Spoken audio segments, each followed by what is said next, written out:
এটা হচ্ছে হাওড়া জাংশন। এখানে বলুন যে এই যে দালালগুলো যে দাঁড়িয়ে আছে, এরা টিকিট কোথা থেকে পায়? সমস্ত প্যাসেঞ্জারকে ধরে আর রিজার্ভেশন টিকিট দেয়। আবার টিকিট কোনো কিন্তু ভুয়ো না, এরা অরিজিনাল টিকিট দেয়। সমস্ত রিজার্ভেশন কোটা ফুল থাকলেও এদের হাতে টিকিট চলে আসে। কি করে আসে? আর এদের কাছ থেকে কে কে টিকিট নিয়েছেন?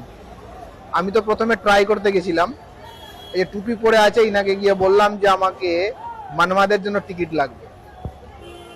ইনি বলছেন টিকিট হয়ে যাবে এক বাক্যে। আমি বললাম যে টিকিট তো খালি নাই, বলছে না তোমার টিকিট লাগলে বলো টিকিট দেবো। তা আমি ঠিক আছে, আমার আধার কার্ড নিল, নাম লিখলো, বয়স লিখলো। লেখার পরে আমি বলছি যে কত টাকা লাগবে, তো বলছে 2200। 2200 বেশি হয়ে যাচ্ছে, তো বলছে 2000 দাও। আমি বললাম যে অত টাকা নাই আমার কাছে, টিকিটের যেটা বেস ভ্যালু আমি সেটাই বললাম যে আমার কাছে 1000 টাকা মতো আছে, আমি 800 টাকা দিতে পারবো।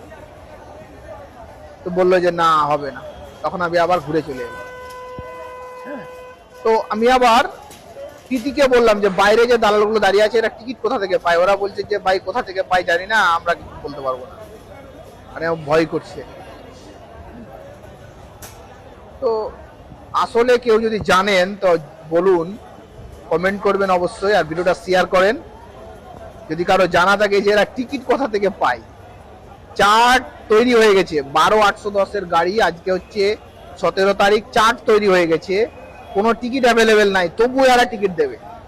আমি আবার বলছি, কোনো রকমের কোনো ভুয়ো টিকিট দেয় না। এর আগেও টিকিট পাওয়া গেছে এদের কাছ থেকে। আমারই কিছু লেবার, আমারই কিছু লোকজন এদের কাছ থেকে টিকিট নিয়েছে, আমাকে বলেছে। আর জেনুইন টিকিট দেয়। কোথা থেকে পাই? অনলাইন টিকিট দেয়, আবার অনেক সময় কাউন্টার টিকিটও দেয়।